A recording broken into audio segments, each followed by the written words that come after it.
മൗനരാഗം. രചന, അവതരണം ഋതു. പതിവിലും വൈകിയാണ് ശ്രീലക്ഷ്മി എഴുന്നേറ്റത്. ഇന്നലെ രാത്രി എന്തൊക്കെയോ ഓർത്തു കിടന്ന് ഒട്ടും ഉറങ്ങാൻ പറ്റിയില്ല. കഴിഞ്ഞ ഒരൊറ്റ ദിവസം എന്തൊക്കെയാ സംഭവിച്ചത്? അവൾ ചൂരിദാറിൻ്റെ ഇടയിലൂടെ ഇടുപ്പിൽ കൈ ചേർത്ത് വെച്ചു. പെട്ടെന്നാണ് കതകിൽ മുട്ട് കേട്ടത്. ശ്രീകുട്ടി എഴുന്നേൽക്കുന്നില്ലേ? സമയം ഒത്തിരി ആയല്ലോ. അമ്മയുടെ വിളിയാണ്. അവൾ പെട്ടെന്ന് എഴുന്നേറ്റ് ഫോൺ നോക്കി. 7 മണി ആകാറായി. പിടഞ്ഞെഴുന്നേറ്റ് നേരെ വാഷ്റൂമിലേക്ക് ഓടുകയായിരുന്നു. ശ്രീകുട്ടി വരാത്തതുകൊണ്ട് സാവിത്രി തന്നെ രാവിലത്തെ പണികളൊക്കെ തുടങ്ങി. അപ്പോഴാണ് പുറകിൽ വിജയൻ വന്നു നിന്നത്. അയാൾ വേഷം മാറിയിട്ടുണ്ട്. സാധാരണ അത് പതിവില്ലാത്തതാണ്. പുറത്തെങ്ങാനും പോകാനുള്ള ഒരുക്കാണ്. സാവിത്രി അയാളെ ശ്രദ്ധിക്കാതെ ചോറ് വാർക്കാനായി തുടങ്ങി. ഞാനൊന്ന് പുറത്തു പോയി കുറച്ച് മട്ടനും കപ്പയും ഒക്കെ കൊണ്ടുവരാം. നീ അതൊക്കെ ഒന്ന് വൃത്തിയാക്കി വെക്ക്. ചോറ് വാർക്കുന്നതിനിടയിൽ സാവിത്രി തിരിഞ്ഞു നോക്കി. ഷർട്ടിൻ്റെ കൈ തെറുത്ത് കയറ്റുന്നതിനിടയിൽ മുഖത്ത് നോക്കാതെയാണ് സംസാരം. അതിനൊന്നും സമയമില്ല. എനിക്ക് പണിക്ക് പോകണം. ഇപ്പം തന്നെ വൈകി. ചോറ് വാർത്ത് അവർ മുന്താണിയിൽ കൈ തുടച്ചു. നീ ഇന്ന് എങ്ങോട്ട് പോണില്ല. പറയുന്നതങ്ങ് അനുസരിച്ചാൽ മതി. ഉച്ച കഴിയുമ്പോഴേക്കും മട്ടൻ നന്നായി വരട്ടി വെക്ക്. കപ്പ പുഴുങ്ങിക്കോ. വൈകുന്നേരം ഇങ്ങോട്ടൊരാൾ വരുന്നുണ്ട്. സാവിത്രി അയാളെ തുറിച്ചു നോക്കി. അത്രയ്ക്ക് സൽക്കരിക്കാൻ മാത്രം ആരാ വരുന്നേ? അതൊക്കെയുണ്ട്. കൂടുതൽ ചോദ്യങ്ങളൊന്നും വേണ്ട. എനിക്ക് പണിക്ക് പോകാതിരിക്കാൻ വയ്യ. നിങ്ങൾ മാറി നിൽക്ക്. പിള്ളേർക്ക് പോകേണ്ടതാണ്. വിജയൻ കയ്യിൽ തിരികെ സിഗരറ്റ് ചുരുട്ടി പിടിച്ച് നിലത്തിട്ടു. സാവിത്രിയുടെ കഴുത്തിൽ കുത്തനെ പിടിച്ച് ചുമരോടടുപ്പിച്ചു. പുന്നാര മോളെ, അധികം വിളയാതടി. പറഞ്ഞത് കേട്ടില്ലേ? വെട്ടിയെറിഞ്ഞു കൂട്ടും ഞാൻ. നീ ഇന്ന് ഒരു മറ്റയിടത്തേക്കും പോകുന്നില്ല. നീ മാത്രമല്ല, നിന്റെ പുന്നാര മോളും. അവളെ കാണാൻ ഒരാൾ വരും. അയാൾക്ക് അവളെ ബോധിച്ചു എന്ന്. അല്ലേലും അവളെ കണ്ട ആർക്കാ ബോധിക്കാത്തെ? ഒന്നുകൂടെ കഴുത്തിൽ അമർത്തി പിടിച്ച് അയാൾ കൈ അയച്ചു. സാവിത്രി ശ്വാസം മുട്ടിക്കൊണ്ട് ശക്തമായി ചുമച്ചു. കഴുത്തിൽ തടവിക്കൊണ്ട് അടുത്ത് നിൽക്കുന്നവനെ വിശ്വാസം വരാതെ നോക്കി. അയാൾ പറഞ്ഞ കാര്യങ്ങൾ അപ്പോഴും വ്യക്തമായിരുന്നില്ല. നിങ്ങൾ നിങ്ങൾ നിങ്ങൾ എന്താ ഉദ്ദേശിക്കുന്നേ? ദേവൻ മുതലാളിക്ക് അവളെ കെട്ടണമെന്ന്. കൂടുതൽ എതിർപ്പൊന്നും വേണ്ട. ഞാൻ അയാളോട് കുറച്ച് കാശ് കടം വാങ്ങിയിരുന്നു. തൽക്കാലം അത് കൊടുക്കാൻ നിവൃത്തിയില്ല. അയാളെ ഇങ്ങോട്ട് ഇക്കാര്യം പറഞ്ഞത്. പൂത്ത കാശുണ്ട് അയാളുടെ കയ്യിൽ. രക്ഷപ്പെടാൻ ഒരു മാർഗ. മോളോട് കുറച്ച് മെനക്കെല്ലാം ഒരുങ്ങാൻ പറ. മുണ്ട് മാടിക്കുത്തിയത് ഒന്നുകൂടെ കുടഞ്ഞുടുക്കുന്നതിനിടയിൽ അയാൾ നിസ്സാരമായി പറഞ്ഞു. സാവിത്രി വായും പൊത്തി നിന്നുപോയി. ഓടിച്ചെന്ന് അയാളുടെ കോളറിനെ പിടിച്ചുലച്ചു. നിങ്ങൾ ഇത്രയും നെറുകെട്ടവനായി പോയല്ലോ. താനും അയാളും തമ്മിൽ എന്ത് വ്യത്യാസമുള്ളത്? ഞാൻ ജീവിച്ചിരിക്കുന്ന കാലത്ത് ഇത് നടക്കുന്ന വിചാരിക്കണ്ട. എത്ര പെൺകുട്ടികളെ അയാൾ. അങ്ങനെ ഒരുത്തൻ്റെ മോളെ പിടിച്ചു കൊടുക്കുന്നതിനേക്കാൾ നല്ലത് കുറച്ച് വിഷം കൊടുത്ത് അവളെ കൊല്ലുന്നതാ. പറഞ്ഞു തീരുമ്പോഴേക്കും അവർ നന്നായി കിതച്ചു പോയിരുന്നു. ശ്രീലക്ഷ്മി വാഷ്റൂമിലായിരുന്നതിനാലും അപ്പോൾ ടെറസിലിരുന്ന് പഠിക്കുന്നതിനാലും ഇവരുടെ ബഹളമൊന്നും അവർ കേട്ടില്ല. ഡി പുല്ലേ, നീ ജീവിച്ചിരിക്കണമെന്ന് എനിക്ക് യാതൊരു നിർബന്ധവുമില്ല. കെട്ടിയോൻ ചാവുന്നതിന് മുമ്പ് എൻ്റെ കൂടെ കിടന്നവളല്ലേ നീ? അത്ര ശീലാവധി സമയല്ലേ? നിന്റെ തനിക്കോണം പൊന്നാരമോൾ അറിഞ്ഞ അമ്മയെന്ന് വിളിച്ച് നിന്റെ മുഖത്ത് നോക്കൂല അവള്. നിങ്ങളുടെ ആരുടെയും സമ്മതമില്ലാതെ അവളെ കൊണ്ടുപോകാൻ അയാൾക്കറിയാം. അതിനുള്ള പണവും അധികാരവും കയ്യൂക്കും അയാൾക്കുണ്ട്. ഇനി ഒട്ടും പറ്റില്ല എന്ന് തോന്നിയാ മോക്ക് കൊടുക്കാൻ വെച്ച വിഷം എടുത്ത് നീ കുറച്ച് കുടിക്ക്. നീ ചാവുന്നത് എനിക്ക് നല്ലത്. അയാൾ അതും പറഞ്ഞ് പുറത്തേക്ക് തിരിഞ്ഞു നടന്നു. പെട്ടെന്ന് തിരിച്ചു വന്ന് അവളുടെ മുഖത്ത് വിരൽ ചൂണ്ടി. പറഞ്ഞത് മറക്കണ്ട. രണ്ടും കൂടി ഇന്ന് ഈ വീടിൻ്റെ പടി കടക്കണ്ട. ഞാൻ ഉച്ച കഴിയുമ്പോൾ വരും. അയാൾ അതും പറഞ്ഞ് പുറത്തേക്ക് ഇറങ്ങിപ്പോയി. സാവിത്രി എന്ത് ചെയ്യണമെന്നറിയാതെ വിറങ്ങലിച്ച് നിൽക്കുകയാണ്. എല്ലാം തൻ്റെ തെറ്റാണ്. ഇയാളെപ്പോലൊരുത്തനെ വിശ്വസിച്ച് കെട്ടേണ്ടിയിരുന്നില്ല. എൻ്റെ മോളുടെ ജീവിതം. അവർ പെട്ടെന്ന് പുറത്തുള്ള ബാത്റൂമിൽ കയറി പൈപ്പ് തിരിച്ചുറക്കെ കരഞ്ഞു. ശ്രീലക്ഷ്മി അടുക്കളയിലേക്ക് വന്നപ്പോൾ അമ്മയെ കണ്ടില്ല. ഇതെവിടെ പോയി? അവൾ ചുറ്റും നോക്കി. പുറത്തെ ബാത്റൂമിൽ നിന്ന് വെള്ളം വീഴുന്ന ശബ്ദം കേൾക്കുന്നുണ്ട്. അമ്മേ, അമ്മ അകത്തുണ്ടോ? ശ്രീലക്ഷ്മിയുടെ ശബ്ദം കേട്ട് അവർ വായ പൊത്തിപ്പിടിച്ച് കരച്ചിലടക്കി. ആ, ഞാൻ വരുവാ. എന്തു പറ്റി? അമ്മ കുളിക്കുവാണോ? ഞാൻ കുറച്ചു നേരം ഉറങ്ങിപ്പോയി. സോറി അമ്മ. മോള് ചെല്ല്, ഞാൻ കാലും മുഖമൊക്കെ കഴുകിയിട്ട് പെട്ടെന്ന് വരാം. സാവിത്രി സോപ്പ് ഉപയോഗിച്ച് മുഖമൊക്കെ കഴുകി. കണ്ണാടിയിൽ നോക്കിയപ്പോൾ കൺതടമെല്ലാം വീർത്ത് വന്നിട്ടുണ്ട്. കരഞ്ഞതാണെന്ന് പെട്ടെന്ന് മനസ്സിലാകും. മുഖം അമർത്തി തുടച്ചുകൊണ്ട് പുറത്തിറങ്ങി. വാതിൽപ്പടിയിൽ കൈ ചേർത്തുകൊണ്ട് ശ്രീലക്ഷ്മി അമ്മയെ തന്നെ നോക്കി നിന്നു. അമ്മ കരഞ്ഞു. നിനക്ക് തോന്നുന്നതാ? പിന്നെ മുഖം എന്താ ഇങ്ങനെയൊക്കെ? അത് ചോറ് തിളച്ച് മറിഞ്ഞപ്പോൾ വിറകൊക്കെ നനഞ്ഞുപോയി. അടുപ്പ് ഊതിയപ്പോൾ കണ്ണെല്ലാം നീറി. കഴുകിയപ്പോൾ ശരിയായി. ശ്രീലക്ഷ്മി അമ്മയുടെ വർത്താനം കേട്ട് ദോശയുടെ കൂട്ടിലേക്ക് കുറച്ച് ഉപ്പെടുത്തിട്ട് ഇളക്കി. പറഞ്ഞതൊക്കെ നന്നായിട്ടുണ്ടെങ്കിലും കേൾക്കുന്നവർക്കത് സത്യമാണെന്ന് കൂടി തോന്നണം. സാവിത്രി മകളുടെ മുഖത്ത് നോക്കിയപ്പോൾ വീണ്ടും കണ്ണു നിറഞ്ഞു. എന്ത് ചെയ്യും? എവിടെ കൊണ്ട് ഒളിപ്പിക്കും തൻ്റെ മകളെ? അമ്മ എന്താ ഈ നോക്കി നിൽക്കുന്നേ? പണിക്ക് പോകുന്നില്ലേ? ശ്രീലക്ഷ്മി അടുത്ത് വന്ന് ചോദിച്ചപ്പോൾ എന്ത് പറയണമെന്നറിയാതെ അവർ കുഴഞ്ഞു. ഇന്ന് ഞാൻ ലീവാക്കി. ലീവോ? എന്തിന്? ശ്രീലക്ഷ്മി വാ പൊളിച്ച് നിന്നുപോയി. പനിച്ച് വിറച്ചാൽ പോലും പണിക്ക് പോകുന്ന ആളാണ്. ലീവാക്കാൻ മാത്രം എന്താ കാര്യം? എനിക്ക് എന്തോ രാവിലെ മുതൽ ഒരു ക്ഷീണം. പ്രഷർ കുറഞ്ഞതാണെന്ന് തോന്നുന്നു. അവിടെ ഇരുന്നാൽ ചിലപ്പോൾ തല കറങ്ങും. പിന്നെ ഷോപ്പിൽ പണിയൊക്കെ കുറവാ, മുമ്പത്തെ പോലല്ല. അവർ പറഞ്ഞത് ശ്രീലക്ഷ്മി മുഴുവൻ വിശ്വസിച്ചിട്ടില്ല എന്ന് ആ മുഖഭാവത്തിൽ നിന്ന് വ്യക്തമായി. എന്നാൽ അവൾ കൂടുതലൊന്നും ചോദിച്ചില്ല. പെട്ടെന്ന് തന്നെ ദോശ ചൂടാനായി തയ്യാറായി. എന്ത് ചെയ്യണം? വിജയൻ്റെ വാക്കുകൾ കാതിലെത്തി. മോളോട് എന്ത് പറയും? അവളെ കോളേജിൽ പോകുന്നത് തടയണോ? സാവിത്രി കുഴങ്ങി. ലേറ്റായി, ഇനിയും നിന്ന ബസ് തെറ്റും. ശ്രീലക്ഷ്മി തിരക്ക് കൂട്ടി. നിസ്സഹായിയായി സാവിത്രി അവളോടൊപ്പം ചേർന്നു. ഭക്ഷണം പൊതിഞ്ഞെടുത്തപ്പോൾ അവർ അവരുടെ കയ്യിൽ പിടിച്ചു. മോൾ ഉച്ചയ്ക്ക് ഇങ്ങോട്ട് വരാമോ? എന്തെന്ന രീതിയിൽ അവൾ നെറ്റി ചുളിച്ചു. അത് ഒന്ന് ആശുപത്രിയിൽ പോകാൻ, പ്രഷറൊക്കെ ഒന്ന് ചെക്ക് ചെയ്യണം. അയ്യോ, അത്രയ്ക്ക് വയ്യേ? അവൾ സാവിത്രിയെ ചേർത്ത് പിടിച്ചു. അതും കണ്ടാണ് അപ്പോൾ അങ്ങോട്ടേക്ക് വന്നത്.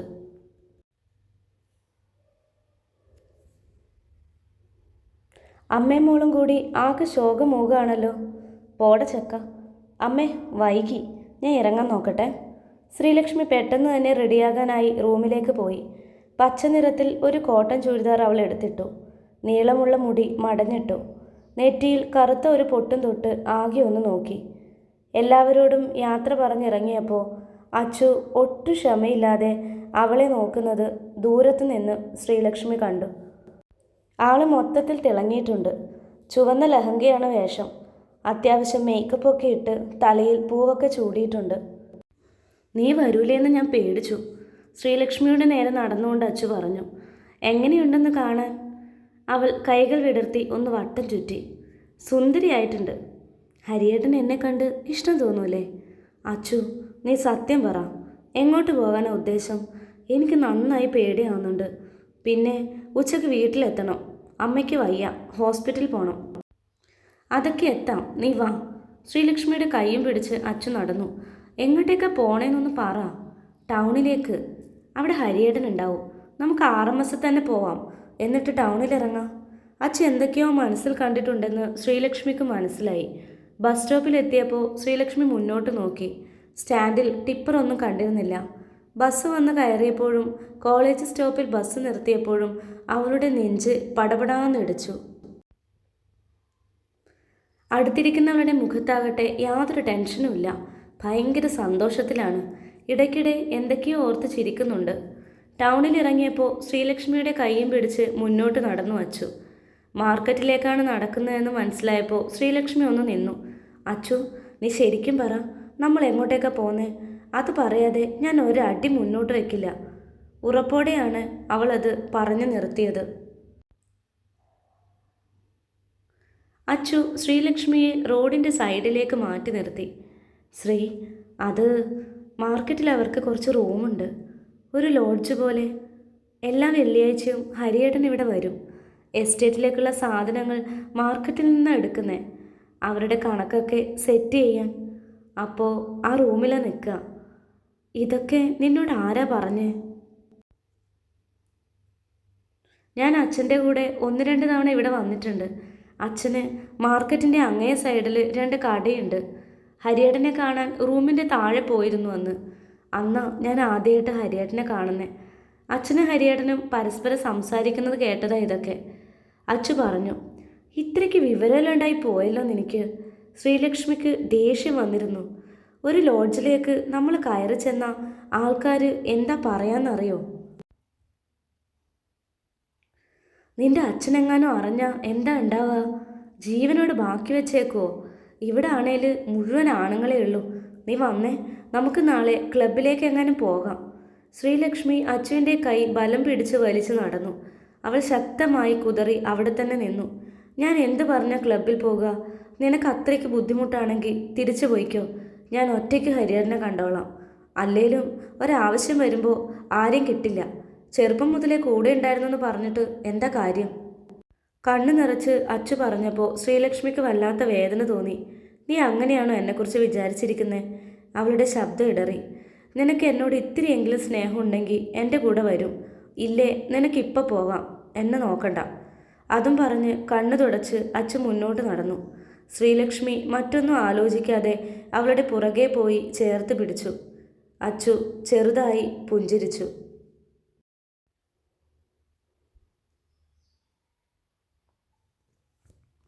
മാർക്കറ്റിൻ്റെ ഒത്ത മധ്യത്തിലാണ് അവർ എത്തിയത്. നിറയെ ബഹളമയം. ലോറിയും പച്ചക്കറികളും ലേലം വിളികളും സർവത്ര നിറഞ്ഞിരിക്കുന്നു. ചിലരൊക്കെ തങ്ങളെ തന്നെ നോക്കി നിൽക്കുന്നത് ശ്രീലക്ഷ്മി കാണാതിരുന്നില്ല. അവൾക്കുള്ളിൽ നല്ല ഭയം തോന്നിയിരുന്നു. അച്ചു അവളെയും കൊണ്ട് ഒരു ബിൽഡിങ്ങിൻ്റെ താഴെ ചെന്നു. പലചരക്ക് സാധനങ്ങൾ പലതും വിൽക്കുന്ന ഇടമായിരുന്നു അവിടം. ബിൽഡിങ്ങിൻ്റെ ഇടത്തെ അറ്റത്ത് മുകളിലേക്ക് കയറാൻ സ്റ്റെപ്പുകളുണ്ട്. വലിയ വൃത്തിയുള്ള ഇടമൊന്നുമല്ല. നിറയെ പൊടിയും മാറാലയും കാണാം. ആ ഭാഗത്ത് തങ്ങൾ മാത്രമാണ് ഒരു അധികപ്പറ്റ് എന്ന് അവൾക്ക് തോന്നി. ചില ആൾക്കാരുടെ തുറച്ചുള്ള നോട്ടം കണ്ട് അവൾ ചൂളിപ്പോയി. മുകളിലാണ്. അച്ചു അവളോട് പതിയെ പറഞ്ഞു. നീ കണ്ടോ, ദേ ഹരിയേട്ടൻ്റെ ടിപ്പർ. ശ്രീലക്ഷ്മി ഒരു വശത്തേക്ക് വിരൽ ചൂണ്ടി. ശരിയാണ്, അവിടെ വണ്ടി പാർക്ക് ചെയ്ത് വെച്ചിട്ടുണ്ട്. അച്ചു പെട്ടെന്ന് തന്നെ മുകളിലേക്ക് കയറാൻ തുടങ്ങി. പിറകെ തന്നെ ശ്രീലക്ഷ്മിയും. മുകളിൽ കയറിയപ്പോൾ അവിടെ കുറേ റൂമുകളുണ്ട്. ഏത് റൂമിലാണ് ശ്രീഹരി ഉള്ളത് എന്ന കാര്യം അച്ചുവിന് മനസ്സിലായില്ല. ശ്രീ, ഇതിലെവിടെയാണ് ഹരിയേട്ടൻ ഉള്ളതെന്ന് എനിക്കറിയില്ലല്ലോ. പിന്നെ എനിക്കിപ്പോൾ നല്ല പേടിയാവുന്നുണ്ട് ഹരിയേട്ടൻ്റെ മുന്നിൽ ചെല്ലാൻ. നീ ഒന്ന് ചോദിക്കാവോ? ശ്രീലക്ഷ്മി ആകെ ധർമ്മസങ്കടത്തിനായി. അവൾക്ക് എങ്ങനെയെങ്കിലും അവിടെ നിന്നൊന്ന് പോയാൽ മതിയെന്ന് തോന്നി. സിഗരറ്റിൻ്റെയും പാൻപരാഗിൻ്റെയും രൂക്ഷമായ ഗന്ധം അവിടെ നിറഞ്ഞു നിന്നിരുന്നു. അപ്പോഴാണ് അതുവഴി ഒരു ചെറുപ്പക്കാരൻ അവരെ തന്നെ നോക്കിക്കൊണ്ട് വന്നത്. കയ്യിലൊരു ബക്കറ്റും മറുകയിൽ പാതി വലിച്ച സിഗരറ്റും ഉണ്ട്. ചോദിക്കടി. അച്ചു അവളെ പിടിച്ച് മുന്നോട്ട് തള്ളി. അതെ, ഈ ശ്രീഹരി ഏത് മുറിയിലാ?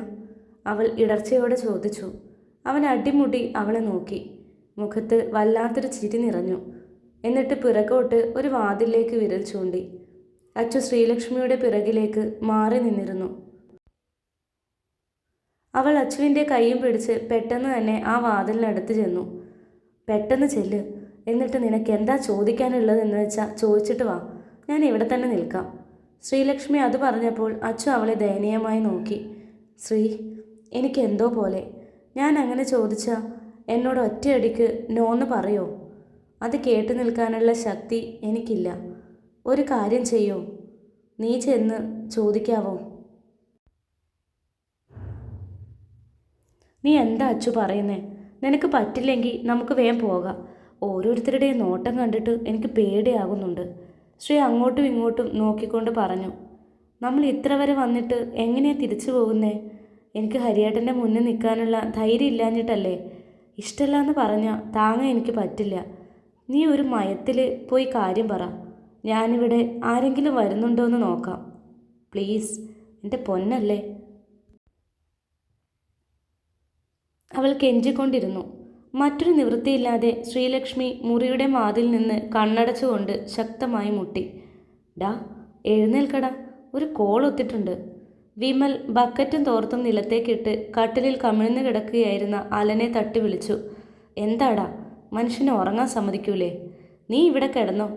ആ ശ്രീഹരിയുടെ റൂമിലേക്ക് 2 കിണ്ണം കാച്ചിയ പോലത്തെ പെമ്പിള്ളേരാ ഇപ്പം കയറിപ്പോയത്. അത് കേട്ടതും അലൻ ചാടി എഴുന്നേറ്റു. 2 പേരും അർജുൻ്റെ വലങ്കൈകളാണ്. അവൻ റിമാൻഡായ ശേഷം പ്രത്യേകിച്ചൊന്നും ചെയ്യാനില്ലാതെ എപ്പോഴും ആ റൂമിൽ തന്നെ കുത്തിയിരിപ്പാണ് പതിവ്. അത് സൂപ്പറായല്ലോടാ. നിനക്ക് ഓർമ്മയുണ്ടോ, കഴിഞ്ഞ മാസം ആ ശാരദയെ കൂട്ടി ഈ റൂമിലോട്ട് കയറ്റിയപ്പോൾ എന്തൊക്കെ പുകില അവന്മാർ കാണിച്ചത്? ഇത് വിട്ടുകളയരുത്. നീ ഒരു കാര്യം ചെയ്, ഈ റൂമിൻ്റെ പൂട്ടും താക്കോലും എടുക്ക്. എന്നിട്ട് നൈസായി പുറത്തുനിന്ന് പൂട്ടിയിട്ട് വാ. ആൾക്കാരെ കൂട്ടുന്ന കാര്യം ഞാൻ ഏറ്റു.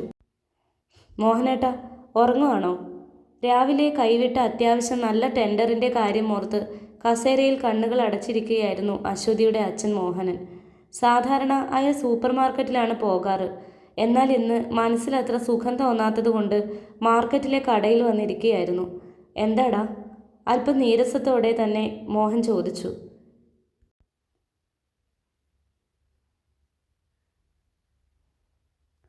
നമ്മുടെ RK ട്രേഡേഴ്സിൻ്റെ മുകളിലത്തെ ലോഡ്ജിലേക്ക് ഇവിടുത്തെ കുട്ടിയെപ്പോലെ ഒരു പെങ്കൊച്ച് കയറി പോകുന്ന പോലെ കണ്ടു.